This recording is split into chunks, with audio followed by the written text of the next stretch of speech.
உன்னை சுற்றி இருக்கும் ஏழைகள், பலவீனர்கள், துன்பப்படுபவர்கள் எல்லோருமே இறை சக்தியின் வடிவம்தான். அவர்களுக்கு நீ செய்யும் உதவி நேரடியாக என்னை வந்து சேரும் என்பதை தெரிந்து கொள் என் பிள்ளையே. நீ எல்லோரிடமும் அன்பாக இருக்க முயற்சி செய். நீ எப்படிப்பட்டவன் என்பதை, நீ எல்லோரிடமும் எப்படி நடந்து கொள்கிறாய் என்பதை வைத்தே மற்றவர்கள் முடிவு செய்வார்கள். நீ பாமரனா பணக்காரனா என்பதை யாரும் பார்ப்பதில்லை. பாமரனை பண்புள்ளவனாகவும் பண்புள்ளவனை தெய்வமாகவும் உயர்த்துவது நீ எந்த எதிர்பார்ப்பும் இல்லாமல் மற்றவர்கள் மீது வைக்கும் அன்புதான் என் பிள்ளையே. என்னை வணங்கும் போது மட்டும் எல்லோரும் என்னை தாயாகவும் தந்தையாகவும் ஏற்றுக்கொள்கிறார்கள். ஆனால் சக மனிதர்களை ஒரு மனிதனாகவே மதிக்க தவறிவிடுகிறார்கள். இப்படிப்பட்ட மனநிலை கொண்டவர்களின் பிரார்த்தனைகள் எந்த ஒரு பலனையும் தந்துவிடப் போவதில்லை என்பதுதான் மாபெரும் உண்மை. குழந்தையின் கள்ளங்கபாடமற்ற தன்மையும் எல்லோருக்கும் இருக்க வேண்டும். ஆழ்ந்த அறிவும் இருக்க வேண்டும். அகந்தையை மட்டும் அடியோடு ஒழித்துவிட வேண்டும். பயனற்ற வாதங்களை தவிர்க்கவும் வேண்டும் என் பிள்ளையே. உலகில் உள்ள அனைத்து உயிர்களிலும் என்னுடைய சக்தி வடிவம் குடிகொண்டிருக்கிறது. நீ காணும் அனைத்து வடிவங்களிலும் இறைத்தன்மையை உணர முடியும். நீ அவர்களுக்கு செய்யும் சேவை இறை சக்திக்கு செய்யும் சேவையாகவே நினைத்துக்கொள். அவ்வாறு செய்யும் போதுதான் உன் வாழ்க்கை முழுமை பெற்றதாக மாறும் என் செல்லமே.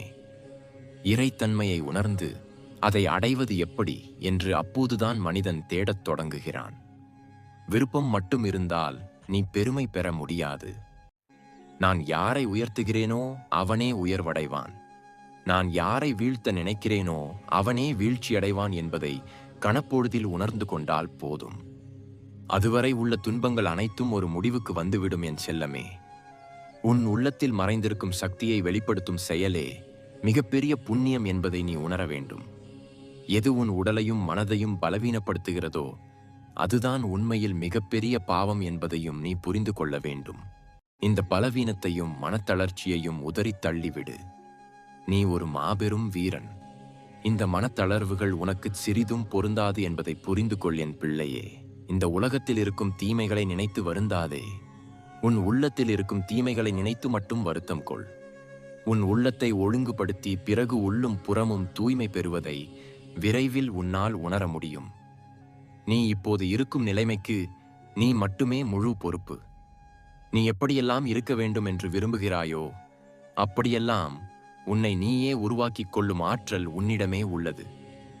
ஒருவேளை நீ இப்போது இருக்கும் நிலைக்கு உன்னுடைய முன் வினைகளின் பலன்தான் காரணம் என்றால், எதிர்காலத்தில் நீ எப்படியெல்லாம் இருக்க வேண்டும் என்று விரும்புகிறாயோ அதை நீ தற்போது செய்து கொண்டிருக்கும் செயல்களால் தான் உண்டாக்கிக் கொண்டிருக்கிறாய் என்பதையும் மறந்துவிடாதே என் செல்லமே. என் வார்த்தைகள் உனக்கு எப்போதும் மகிழ்ச்சியையும் ஆறுதலையும் தரும். உன் மனநிறைவை பார்த்து நான் மிகவும் மகிழ்ச்சி அடைகிறேன். நீ அமைதியையும் ஆறுதலையும் அடைந்ததில் என் மனம் நிறைவடைகிறது. நீ கேட்ட இந்த ஆறுதல் வார்த்தைகள் உன் இதயத்தில் ஒரு விதையைப் போல் பதிந்து காலப்போக்கில் அமைதியையும் தைரியத்தையும் ஞானத்தையும் வழங்க எனும் நான் அருள் புரிவேன். எப்போதும் இது ஒன்றை மட்டும் நினைவில் கொள்.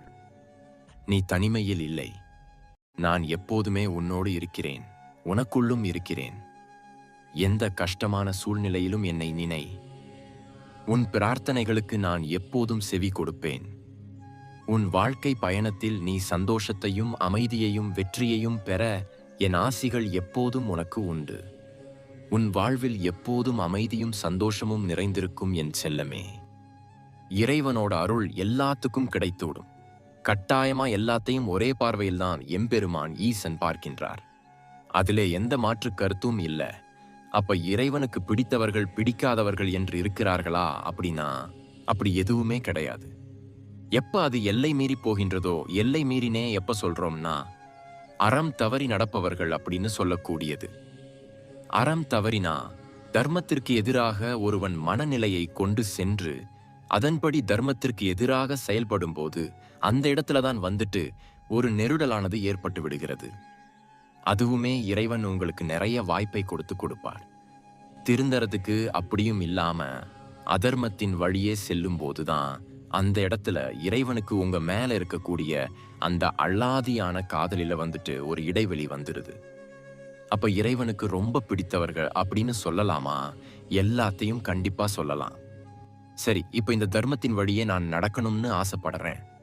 அப்ப தர்மத்தின் வழி நடக்கணும் அப்படிங்கும்போது என்ன எண்ணத்தை நம்ம பின்பற்றி நடந்தா இறைவனுக்கு ரொம்ப நெருக்கமானவர்களாக ஆகலாம் அப்படின்னு கேட்டா சில விஷயங்கள் இருக்கத்தான் செய்யும். இந்த உலகத்துல நிறைய விஷயங்கள் இருக்கு. அதுலயும் இறைவனுக்கு ரொம்ப பிடித்தமான விஷயங்கள் அப்படின்னு சொல்லப்போனா தானம் செய்வது, தர்மம் செய்வது அப்படின்னு சொல்லக்கூடியது. ரொம்ப எளிதில் சொல்லிடலாம். தானம் தர்மம் செய்தல் இறைவனுக்கு மிக உகந்தது. இறைவனிடம் உங்களுக்கு நெருக்கத்தை இன்னும் அதிகப்படுத்தும் அப்படின்னு நம்ம எளிதில் சொல்லிவிட முடியும். ஆனால் எப்படி தானம் தர்மம் செய்ய வேண்டும் தெரியுமா?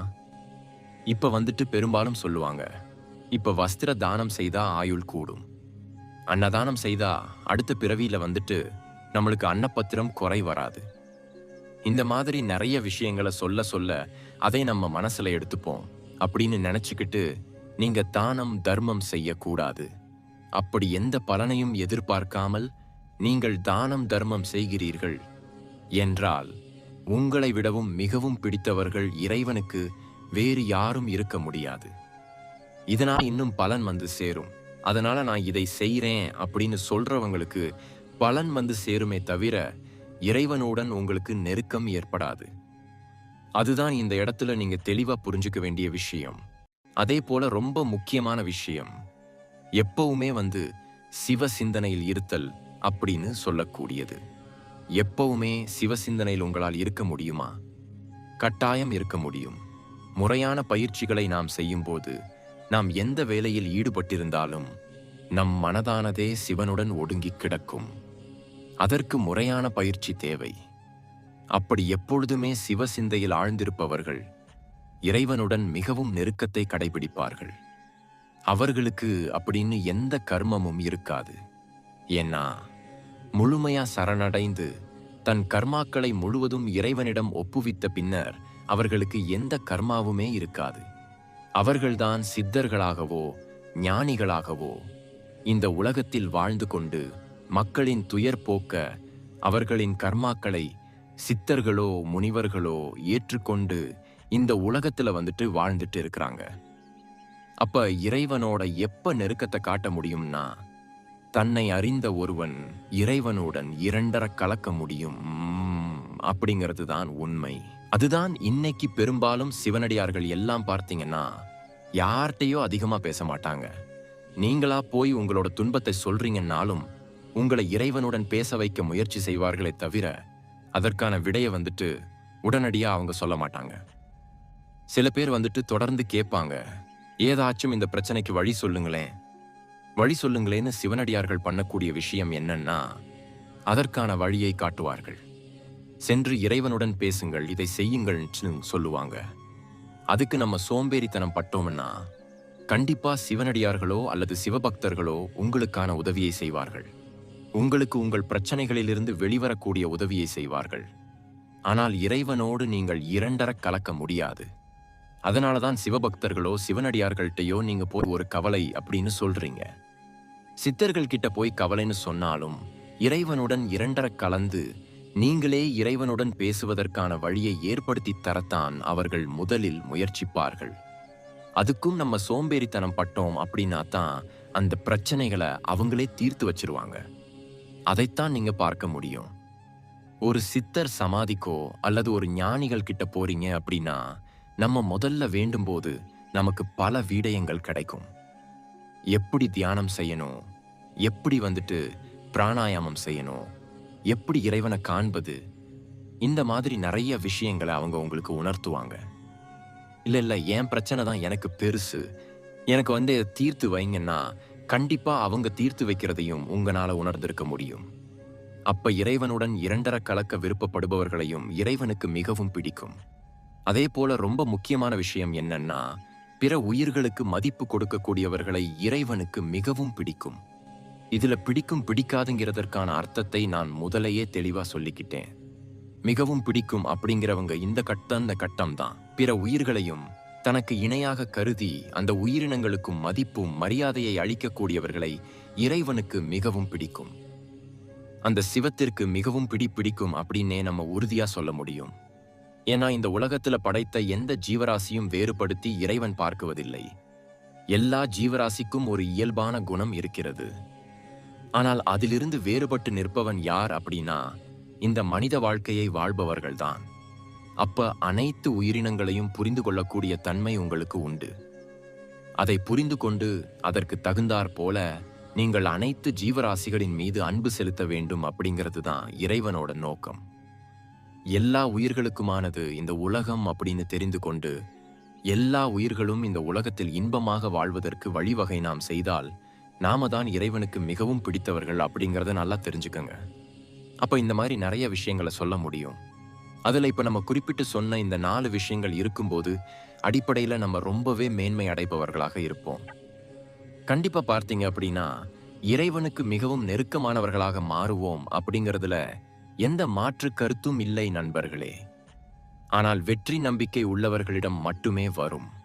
உன் நம்பிக்கையை என் மீது வைத்துவிட்டால் எல்லா வெற்றிகளையும் நான் உன்னிடம் கொண்டு வந்து சேர்ப்பேன். ஒரு வீட்டில் நல்ல நிகழ்ச்சி நடக்க வேண்டும் என்று பாடுபட்ட உறவுகள் இருந்ததெல்லாம் அந்த காலம் யாருக்கும் எந்த நல்லதும் நடந்துவிடக் கூடாது என்று பாடுபடும் உறவுகள் இருப்பதுதான். இந்த காலம் இதையெல்லாம் கண்டு நீ கலங்கி கவலைப்பட்டு கொண்டிருக்காதே. இவை அனைத்தையும் பார்த்துக் கொள்வது என் வேலை. உனக்கு மகிழ்ச்சியை தர நினைப்பது நான் மட்டுமே, எதற்கும் கலங்காதே.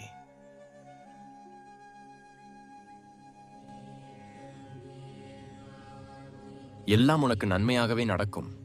நீ எதற்கும் பயப்படாதே. என் கை எப்போதும் உன்னை காக்கும். விரைவில் நீ தலை நிமிர்ந்து நடப்பாய்.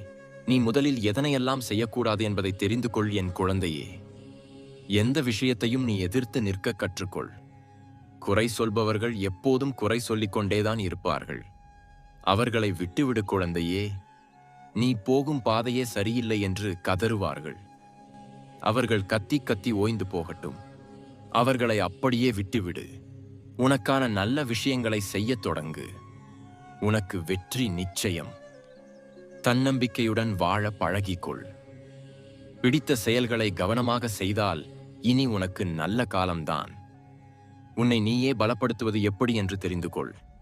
ஒரு விஷயம் நல்லதா கெட்டதா என உன்னை குழப்புகிறது என்றால் அது கெட்டதுதான் என நினைத்துக்கொள் என் பிள்ளையே. ஏனென்றால் நல்லது உன்னை எப்போதும் குழப்பமடைய செய்யாது. கெட்டதை செய்தால் கடவுள் உன்னை தண்டிப்பார் என்று சொல்வதை விட நல்லதை அதிகமாக செய்தால் கடவுள் எப்போதும் உன்னோடு இருந்து உன்னை ஆசீர்வதிப்பார் என்று உன் குழந்தைகளுக்கு சொல்லி வளர்க்க பழகிக்கொள். பிரார்த்தனைகளும் நம்பிக்கைகளும் கண்ணுக்கு தெரியாத விஷயம்தான். ஆனால் அதில் மிகப்பெரிய சக்தி இருப்பது உண்மை என்பதை நம்பு என் பிள்ளையே. நம்பிக்கை, நேர்மை, பொறுமை ஆகியவற்றை நீ பழகிக்கொள். உனது மன நிறைவுக்கும் மகிழ்ச்சிக்கும் நானே காரணமாக இருப்பேன். நீ நீண்ட காலமாக என்னிடம் கேட்ட ஒன்று இன்றே உன்னிடம் கிடைக்கும்படி நான் வழிவகுப்பேன். திருமணத்திற்கு பிறகு என் மனைவி நான் சொல்லும்படி கேட்க வேண்டும் என நினைக்கும் கணவனும் என் கணவர்தான். எனக்கு எல்லாம் என நினைக்கும் மனைவியும் அமையும்படி உன்னை நான் ஆசீர்வதிப்பேன். என் பிள்ளையே, அன்பு, பாசம், கருணை போன்ற எண்ணங்களை உனக்குள் உருவாக்க பழகிக்கொள்.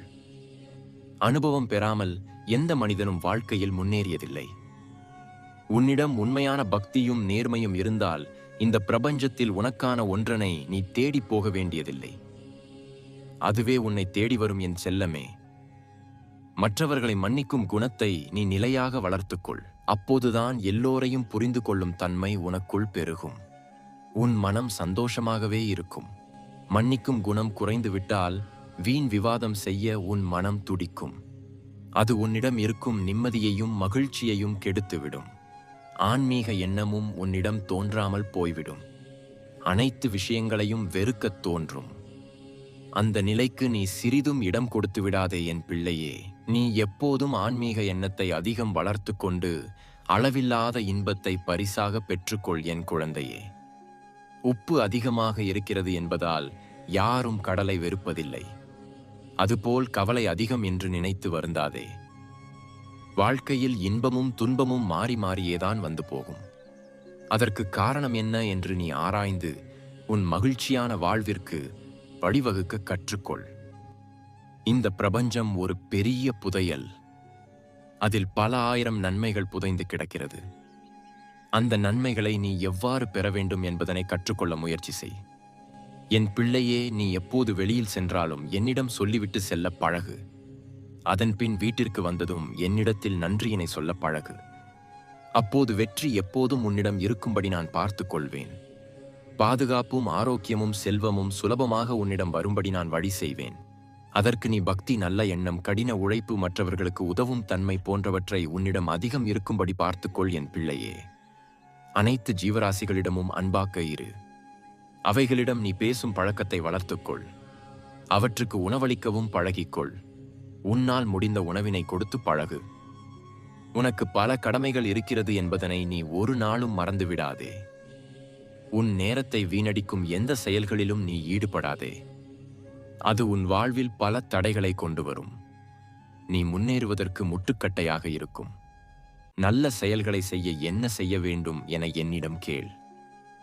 உனக்கு ஒரு வழி அப்போதே பிறக்கும்படி நான் செய்வேன். அதனை பின்பற்றி செயல்படத் தொடங்கு என் பிள்ளையே. அன்பு, நேர்மை, கருணை ஆகிய மூன்றும் உனக்குள் எப்போதும் இருக்கும்படி பார்த்துக்கொள். உன் வாழ்வில் பல அதிசயங்களை நீ உணர்வாய். அதிகாலையில் எழுந்து கொள்வதை பழகிக் கொள்ள முயற்சி செய். அப்போது உன் வாழ்வில் பல அதிசயங்கள் நடக்க ஆரம்பிக்கும். முயன்றால் முடியாதது என்று எதுவும் இல்லை. என் தங்கமே, நான் எந்த ரூபத்திலும் உன்னை சந்தித்துக் கொண்டேதான் இருப்பேன். ஒவ்வொரு நாளும் நல்லதாகவே இருக்காது. ஆனால் ஒவ்வொரு நாளும் ஏதாவது ஒரு நல்லது இருக்கும். நீ தூக்கி எறியப்பட்ட இடத்திற்கே சிறப்பு விருந்தினராக செல்லும் அளவுக்கு உனது திறமையையும் முயற்சியையும் நான் உயர்த்தி காட்டுவேன். எதுவும் தெரியாமல் ஒரு செயலை ஆரம்பிப்பது ஒன்றும் அவ்வளவு பெரிய தவறு இல்லை. எதையும் தெரிந்து கொள்ளாமல் அதை விட்டு விலகுவதுதான் மிகப்பெரிய தவறு. என் பிள்ளையே, தோல்வியின் அடையாளம் தயக்கம், வெற்றியின் அடையாளம் துணிச்சல். துணிந்தவர் என்றும் தோற்றதில்லை, தயங்கியவர் ஒருபோதும் வென்றதில்லை. உன் உள்ளம் எப்படிப்பட்டதென்று என்னைத் தவிர யாராலும் உணர முடியாது. என் குழந்தையே, தலைகீழாக நின்றாலும் உன் தலையில் எழுதியது நடந்தே தீரும். அதுபோல் உனக்கு தேவையான அனைத்தையும் நான் உனக்கு தரப்போவதை யார் நினைத்தாலும் தடுக்க முடியாது. என் செல்லமே, கொடுப்பது இறைவன் என்று நீ உணர்ந்தால் இடைப்பது எதுவும் உனக்கு குறையாகத் தோன்றாது. ஓடும் நீரைப் போல நல்லதையே நினைத்து நல்லதையே செய். தீயவை தானாகவே குப்பை போல் ஒரு ஓரத்தில் ஒதுங்கிவிடும்.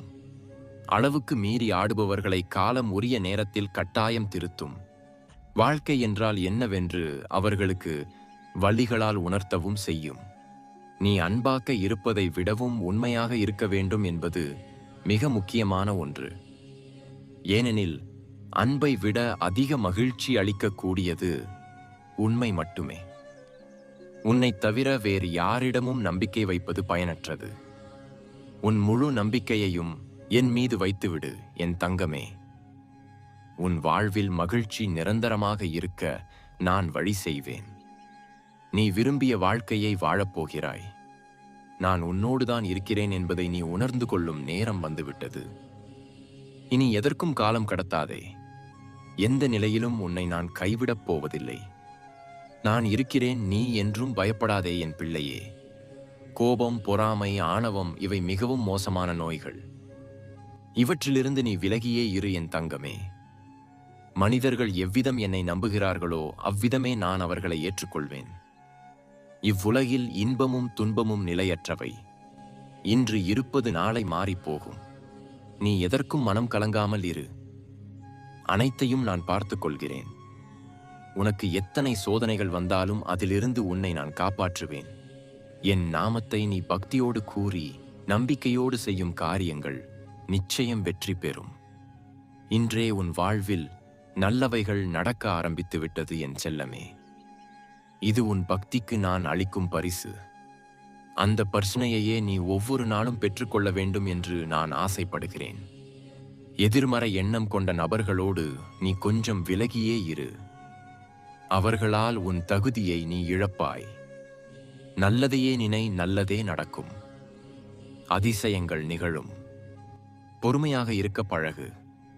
உன் வாழ்வு என்றென்றும் மகிழ்ச்சியாக இருக்க நான் உறுதுணையாக இருப்பேன்.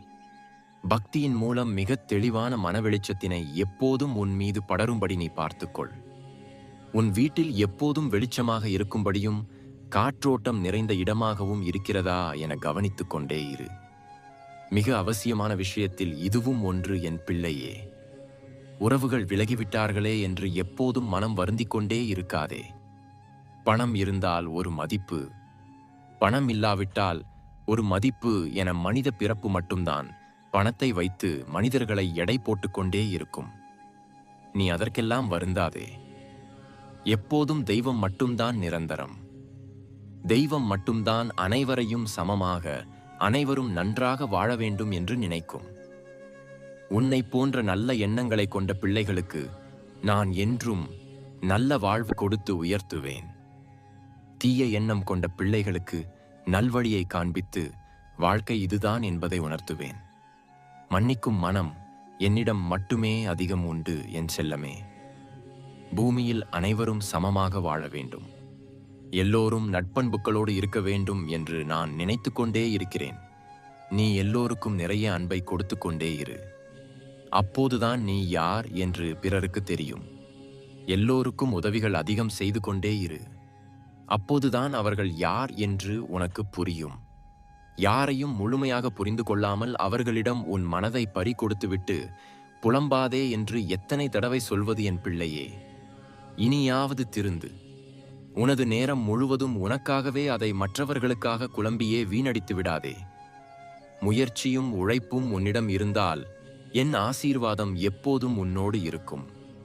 நான் இருக்கும் இடமெங்கும் நன்மைகளே சூழ்ந்திருக்கும். காலச்சக்கரம் என் கையில் இருக்கிறது. என் நீடி இங்கு எதுவும் நடக்கப் போவதில்லை. என் தங்கமே, உன் மனதை நான் அறிவேன். நான் உன்னோடு இருக்கவே உன் அருகே வந்துவிட்டேன். இனி நீ நிம்மதியாக இரு. என்னை மீறி உன்னிடம் யார் நெருங்க முடியும்? நீ எப்போதும் என் பாதுகாப்பில் இருக்கிறாய் என்பதை மறந்துவிடாதே என் செல்லமே. உன் பக்தியை தவிர வேறு எதனாலும் என்னை வசப்படுத்த முடியாது. உனது பக்திக்கு நான் என்னையே தந்துவிட்டேன். இனி நீ வாழ்வில் பல உயரங்களை காணப்போகிறாய். என் மீது பூரண நம்பிக்கை வை. உனக்காக எல்லாவற்றையும் சரி செய்வது இனி என் வேலை. என் குழந்தையே, நீ என் மீது நம்பிக்கை வைத்துவிட்டால் உனக்கு பயமில்லாத நிம்மதியான வாழ்வை நான் தருவேன். அது புரியாமல் சில மனிதர்களை நினைத்து நீ ஏன் பயப்படுகிறாய் என் செல்லமே? என்னை மீறி உனக்கு யாரும் எந்த தீங்கும் செய்துவிட முடியாது. கண்ணுக்கு தெரியாத தீமை ஒரு பக்கம் என்றால், கண்ணுக்கு தெரிந்த தீய எண்ணம் கொண்ட மனிதர்கள் ஒரு பக்கம். இருந்தாலும் நீ எதற்கும் பயப்பட வேண்டிய அவசியமில்லை என் பிள்ளையே. தீமைகள் உன்னை நெருங்கும் போதெல்லாம் என் நாமத்தை சொல்லிக்கொண்டே இரு. அந்த கணமே உன் நிலை மாறி புது மனதெளிவு பிறக்கும் என் பிள்ளையே. எந்த பலனையும் எதிர்பார்த்து உன்னை வணங்கவில்லை. உன்னை பார்த்த கணமே மகிழ்ச்சியில் பொங்குகிறது என் மனம் என்று நீ சொன்னது என் காதுகளில் எப்போதும் கேட்டுக்கொண்டே இருக்கிறது.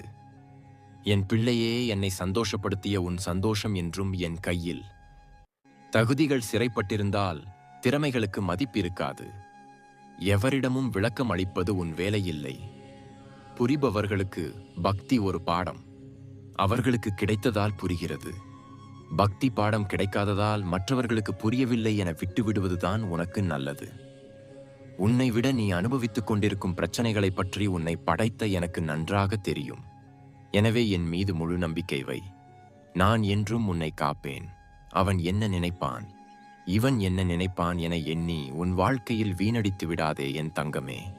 யார் என்ன நினைத்தாலும் நினைக்கட்டும். நான் என்ன நினைப்பேன், உன்னிடம் நான் என்ன கூறினேன் என்று யோசி. அன்பு கொள்ளாதவன் கடவுளை அறிய மாட்டான். ஏனெனில் அன்பே கடவுள். நீ எதற்காகவும் வருந்தாதே. நான் இருக்கிறேன். உன்னை பாதுகாக்க உன்னுடனே நான் எப்போதும் இருக்கிறேன். நான் உன்னை ஒருபோதும் கைவிட மாட்டேன். எனது ஆசீர்வாதத்தினால் நீ அனைவராலும் மதிக்கப்படுவாய், எல்லோராலும் பாராட்டப்படுவாய். இன்று நீ கஷ்டப்படுவது நாளை உன்னுடைய நல்ல எதிர்காலத்திற்காக மட்டுமே. கஷ்டப்படுகிறோமே என்று கலங்காதே. உனக்கான மகிழ்ச்சியான எதிர்காலத்தை நான் தயார் செய்து கொண்டே இருக்கிறேன். பயப்படாமல் வாழ்க்கையை கடந்து செல். உன் வேண்டுதல்கள் அனைத்தும் நிச்சயம் நிறைவேறும் நாள் வெகு தொலைவில் இல்லை. நம்பிக்கையோடு செயல்படு.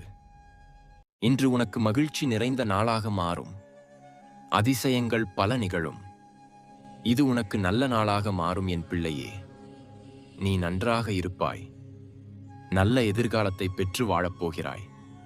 என் பரிபூரண ஆசீர்வாதமும் அன்பும் உனக்கு எப்போதும் உண்டு. நான் உன் இல்லத்தில்தான் இருக்கிறேன். இனி உனக்கு எந்த குறையும் இருக்காது. உன் கடமையை செய்.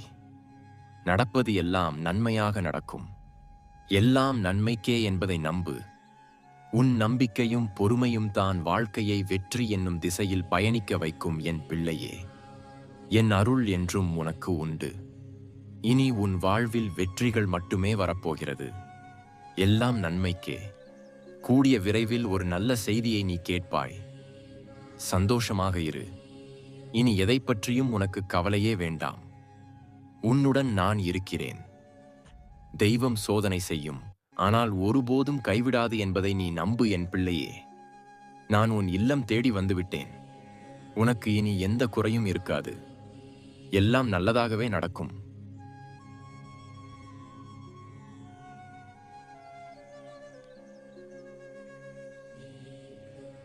நீங்கள் செய்த புண்ணியம்தான் உங்களை காப்பாற்றும். அதை என்றும் மறவாதே. நான் உனக்கு ஒரு கதை சொல்கிறேன் கேள். ஒரு ஊரில் புகழ்பெற்ற ஜோதிடர் ஒருவர் வாழ்ந்து வந்தார். அவர் ஒருவருடைய ஜாதகத்தை கணித்து ஒரு விஷயத்தை சொன்னால் அது அந்த பிரம்மாமே நேரில் வந்து சொன்னதைப் போல நடக்கும். அந்த அளவிற்கு ஜோதிடத்தில் வல்லமையும் தெளிவும் பெற்றவர். எனவே அவரை சந்தித்து தங்கள் எதிர்கால பலன்களை தெரிந்து கொள்ள பல ஊர்களிலிருந்து மக்கள் கூட்டமாக வருவார்கள். அந்த ஊருக்கு பக்கத்து ஊரில் விவசாயி ஒருவர் வாழ்ந்து வந்தார். திருமண வயதில் 2 பெண் பிள்ளைகளை வைத்துக்கொண்டு 2 வேளை உணவிற்கே கஷ்டப்படும் நிலையில் அவருடைய வாழ்க்கை சென்று கொண்டிருந்தது. இவரும் தன்னுடைய எதிர்காலம் எப்படி இருக்கும் என்று தெரிந்து கொள்ள அந்த ஜோதிடரை பார்க்க சென்றார். ஐயா, நான் மிகவும் வறுமையில் இருக்கிறேன். கடன் பிரச்சனை வேறு என்னை வாட்டுகிறது. எனக்கு திருமண வயதில் 2 பெண் குழந்தைகள். அவர்களை எப்படி கரையேற்றப் போகிறேன் என்று தெரியவில்லை. நான் நன்றாக வாழ ஏதாவது வழி இருக்கிறதா என்று என் ஜாதகத்தை பார்த்து சொல்லுங்கள் என்ற விவசாயி தன் ஜாதகத்தை கொடுத்தார். ஜோதிடரும் அந்த விவசாயியின் ஜாதகத்தை கணிக்கத் தொடங்கினார். சோழிகளை உருட்டி போட்டார். கட்டங்களை ஆராய்ந்தார். ஒரு கட்டத்தில் ஜோதிடரின் முகம் சுருங்கியது. பிறகு அந்த விவசாயியிடம், ஐயா, எனக்கு இன்றைய தினம் மிகவும் முக்கியமான வேலை ஒன்று இருக்கிறது. உங்கள் ஜாதகத்தை இன்னும் கொஞ்சம் விரிவாக ஆராய வேண்டும். அதன் பிறகே முழுமையான பலன்களை கூற முடியும். எனவே உங்கள் ஜாதகம் என்னிடமே இருக்கட்டும். நீங்கள் இன்று போய் நாளை இதே நேரத்திற்கு வாருங்கள். நான் உங்களுக்கு அனைத்தையும் கூறிவிடுகிறேன் என்று ஜோதிடர் கூறினார். சரிங்க ஐயா, நான் நாளைக்கு வருகிறேன் என்ற விவசாயி, ஐயா, இப்போது பார்த்ததற்கு ஏதாவது பணம் தர வேண்டுமா என்று கேட்டார். அதெல்லாம் ஒன்றும் வேண்டாம். நாளை வரும்போது கொடுத்தால் போதும் என்று கூறி அவரை வழி அனுப்பி வைத்தார். அப்போது அங்கு வந்த ஜோதிடரின் மகள், அப்பா, ஏன் அவரிடம் அவசர வேலை இருக்கிறது என்று பொய் சொல்லி அனுப்பினீர்கள்? இன்று எனக்கு வெளியே வேலை எதுவும் இல்லை. இன்று முழுவதும் என்னை தேடி ஜாதகம் பார்க்க வருபவர்களுக்கு ஜாதகம் பார்த்து பலன் சொல்லப் போகிறேன் என்றெல்லாம் சொன்னீர்கள் என்று ஜோதிடரின் மகள் கேட்டாள். அதற்கு ஜோதிடர், மகளே, அவரது ஆயுட்காலம் இன்று இரவு முடியப் போகிறது. அவரது ஜாதகத்தில் உள்ள கட்டங்களும் அதைத்தான் காட்டுகிறது. மேலும் சோழி உருட்டி கூட பார்த்துவிட்டேன். பரிகாரம் செய்வதற்கு கூட அவருக்கு அவகாசம் இல்லை. இதை அவரிடம் தெரிவிக்க மனம் இல்லை. அதனால்தான் பொய் சொல்லி அவரை இங்கிருந்து அனுப்பினேன் என்று விவசாயியின் மீது பரிதாபம் கொண்டார்.